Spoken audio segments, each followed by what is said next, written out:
Take 4. Working with Alexander is the most pleasant, fun, open experience because he always allows life into the script or into the locations. Like the bowling alley, that was not a scripted location, but we saw this place and we knew we had to put it in here because it was so beautiful. So we changed a whole scene around this location. And he also wanted to show the owners of the place, Tom and Jerry, and he put them in the film as well. It is like a kid in the candy shop. He truly loves this, truly. And he's giddy, and sometimes in between takes, he'll be dancing and smiling or clapping his hands like, you know what I mean, a little kid. He's an amazingly good host, and he's even more of that. Like his love of every aspect of the thing, and for every person and every department and every extra and he learns everybody's names. He learns all the extras' names. And Ben, and what did you say, you're Eric?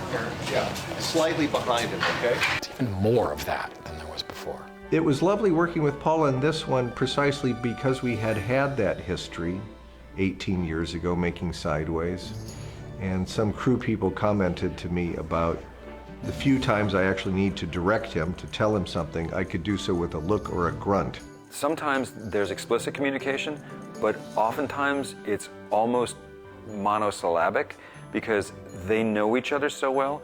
They'll be like, cut, just more, a little of that, yeah. And you could maybe yes, and then not no, but more of the other thing, precisely. And action. I keep thinking about, is it different? He was a little bit more strict a long time ago about but he's less so now. Oh, Paul, sorry. Oh, no, it's cut. Oh, I'm so sorry. I'm so sorry. Back to 1, please. He's constantly asking my thoughts on Mary, and is this authentic? Does this ring true? Would she say this? Would she not say that? And that's rare. You get a personal call from him to invite you to be a part of his movie, and it's so classy. The biggest surprise for me was sort of how much agency he kind of allowed me in creating the role and the things I wanted to do. Brady learned how to smoke a joint. Yeah, I will say that was probably a certified joint smoker right now. It was that was a really interesting day. Alex, he came up to me, he goes, "Hey, you know how to use a lighter?" And I was like, "Yeah, I know how to use a lighter," because Michael let me borrow one of his Zippo lighters. Yeah. So I was learning how to flick it open, shut it. But the smoking part I was not familiar with. So I thought all it was is, you hold it up, you light it, that's it. Which then, they had to tell me that you had to suck in air so it actually would stay lit. Well, that took me like 10 tries to get down. And so I think that was a pretty funny day for everyone but me.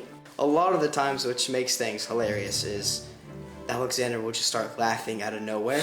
And it's very hard to just stay in character. Action. Welcome back, Stark and Visigoths. I trust you all enjoyed a refreshing holiday. Oh, hello, Mr. Coates. Or should I say Icarus? Fly a little too close to the sun, did we? Huh? Yeah. All right. Now, along with your skiing and swimming, I hope you found time to enlighten yourselves about the Peloponnesian War and its implications for today. Just to check, we're going to start with a short pop quiz on the reading, and then we'll take the final from last semester. Omnia exspinius praeter stilum.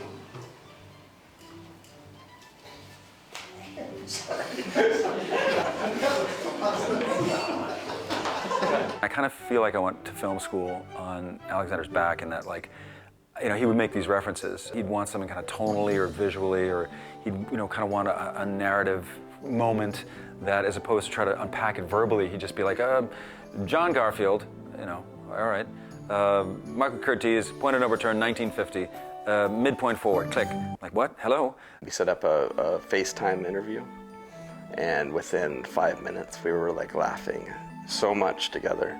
And he also was saying, did somebody tell you to answer these questions this way? And it was just like an instant connection of how we like to do things.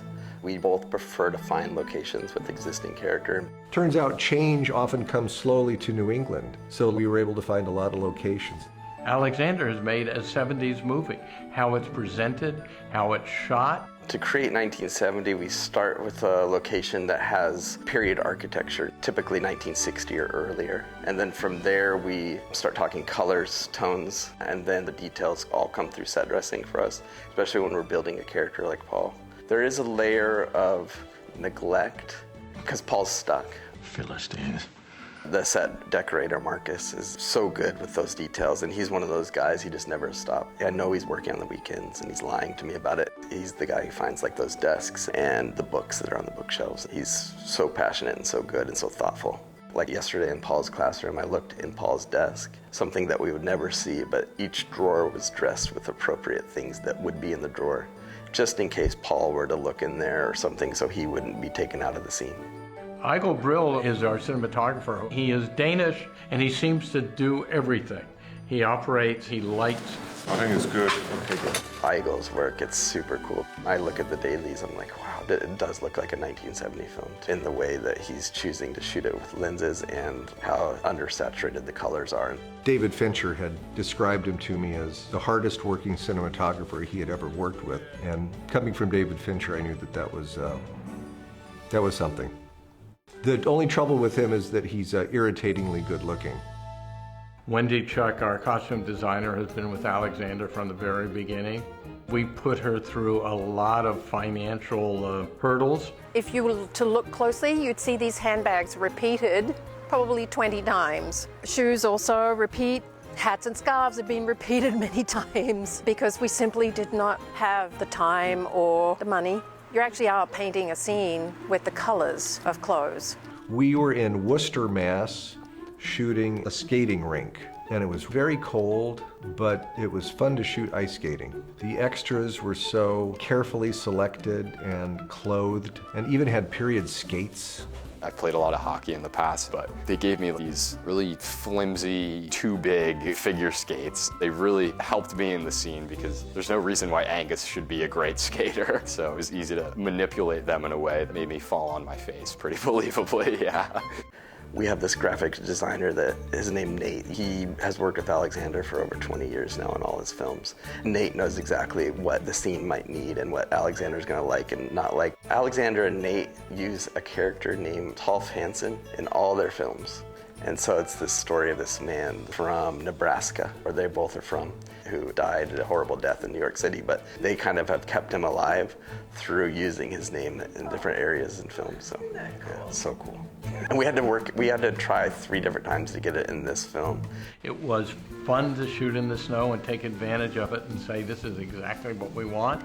We don't have to put any visual effects here in the snow. And then other scenes where you say, wait a minute, where's the snow? How does it match with what we've already shot?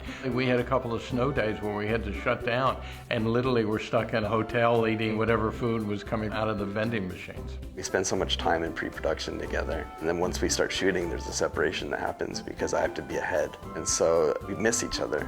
But we get together on Saturday nights and we hang out. Hello, Cami. How are you today? Good, good, good.